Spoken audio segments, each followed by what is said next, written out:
Ah, monsieur le député, allez-y. Merci, Monsieur le Président. Monsieur le Président, ils sont partis. Ils sont 18 000 à être partis. 18 000 habitants de la Nouvelle-Calédonie à être partis depuis 8 ans. 18 000 personnes qui cotisaient, 18 000 personnes qui consommaient, 18 000 personnes qui investissaient.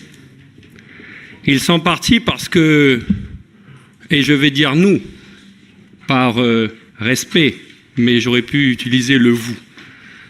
Nous avons organisé 3 référendums successifs, tout en sachant que nous devions trouver une solution ensemble sans forcément passer par ces 3 référendums. Nous augmentons les impôts régulièrement, avec des annonces fiscales qui font peur. Nous entretenons le flou sur l'avenir institutionnel avec des discours radicaux. Ils sont partis, Monsieur le Président, et je me souviens de discours dans le Congrès ou en dehors de cette enceinte qui disaient « Ils viennent voler notre travail, ils viennent voler notre richesse, nous dépensons pour eux. » Et depuis qu'ils sont partis, avons-nous plus d'emplois pour nos enfants, pour nos frères, pour nos sœurs? Avons-nous de meilleurs résultats quant à notre sécurité sociale? Avons-nous de meilleurs résultats quant à notre développement économique? Non, Monsieur le Président. Parce que depuis toujours, l'immigration en Nouvelle-Calédonie a fait son développement. Qu'elle vienne d'Europe, qu'elle vienne d'Asie, qu'elle vienne du Pacifique. L'accueil nous a toujours permis d'être un territoire développé, d'opportunités, de développement et de richesse. Et depuis quelques années, Monsieur le Président, avec les discours radicaux, nous avons fait fuir nos gens. Donc la question est très simple. Que comptez-vous faire pour rendre la Nouvelle-Calédonie attractive et qu'elle redevienne une terre d'opportunités pour ceux qui veulent la développer et s'y établir? Merci, Monsieur le Président. Merci, monsieur le député. Monsieur le président du gouvernement. Oui, merci. Merci, monsieur le président. Merci, monsieur le député, pour votre question. Je constate que vous avez complètement pris la mesure de la responsabilité que vous assumez. Je voudrais simplement dire que vous remercier de nous rappeler cette situation.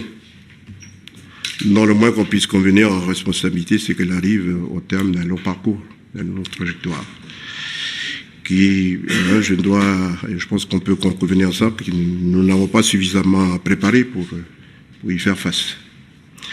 Je voudrais bien aussi qu'on convienne que nous avons traversé depuis l'année dernière une situation de crise sans précédent, que je dois dire avec une certaine sérénité, même dans la difficulté. Je ne sais si d'autres collègues à ma place auraient fait ce parcours. Mais je voudrais qu'on en convienne. Vous énoncez ensuite des problématiques très diverses, les amalgaments. Cela fait effectivement sérieux. Je voulais nous dire que vous parlez de 18 000 habitants qui sont partis depuis 5 ans. Moi, je retiens que le recensement général de la population de 2019 parle de 27 600 personnes qui ont quitté. Ça reste la référence que j'ai. Et depuis 2014, dont 3 quarts n'étaient pas nés en Nouvelle-Calédonie, c'est le recensement général qui le dit. Voilà.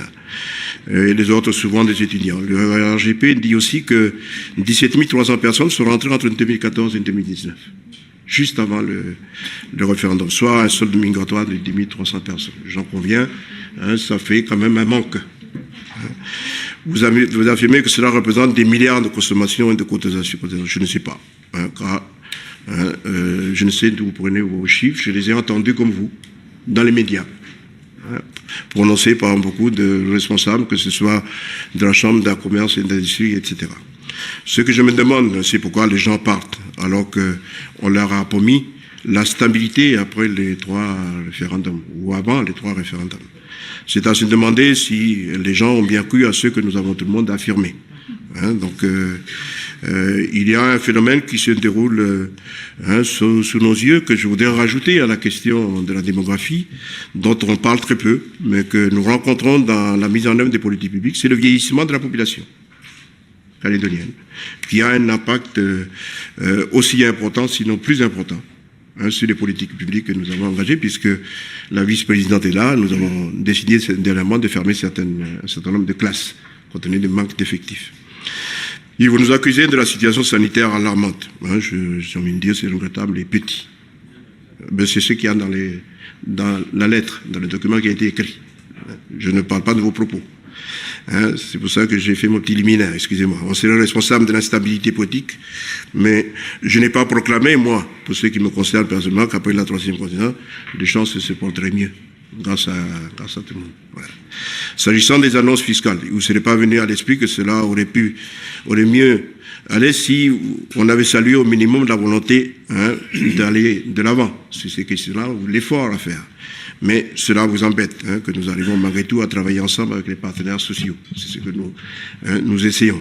Pour le moment, nous avons fait face aux urgences, comme je l'avais annoncé dans l'ANDPG. Depuis février 2022, nous avons commencé à poser les jalons. Chacun des membres du gouvernement vous le dira sur chaque dossier, dont la plupart, je dois vous le dire, étaient laissés un petit peu en chachère.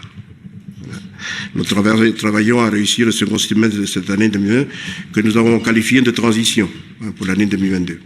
Avec tout le respect que je dois à votre expertise politique et économique, l'IEM vient d'indiquer qu'on est sur une pente en amélioration. Et sur quelques actions que nous avons engagées sur certains événements emblématiques de notre histoire, on a trouvé une Nouvelle-Calédonie qui est pleine d'envie, qui a envie d'aller de l'avant. Je parle là de la Monique, de Bagne, etc. Donc par rapport à la situation que nous avons trouvée il y a un an après tant de ans de gestion, je peux vous dire que vous aurez une situation améliorée à la fin de ce mois-ci ou au début de septembre, lorsque vous déciderez de reprendre le gouvernement à notre place.